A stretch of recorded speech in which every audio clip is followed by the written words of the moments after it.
Hello. कैसे हो? तुम मेरा बहुत मजाक बना रहे थे ना। पता है कल रात क्या हुआ है? बुखार तो ऐसा चिमट गया कि छोड़ ही नहीं रहा मेरी जान। कल रात को ना 1 बजे की टाइम ना इतना तेज़ फीवर हो गया। मैं तुम्हें क्या बताऊँ, अभी भी हो रहा है मगर कम है। इतना तेज़ हो गया कि मेरे घर वाले इमरजेंसी में लेके भाग गए मुझे।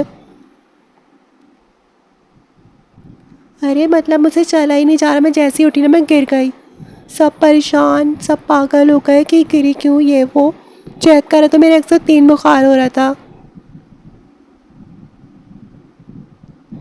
सब परेशान हो गए, सब लेके भागे मुझे हॉस्पिटल। फिर उन्होंने मुझे ड्रिप लगाई, उन्होंने बोला बहुत वीकनेस है इनकी बॉडी में। उन्होंने कहा है कि मेरे को आराम की सख्त ज़रूरत है, बिल्कुल भी स्ट्रेस नहीं लेना मुझे। चलो बाद में बात करती हूँ, रुको।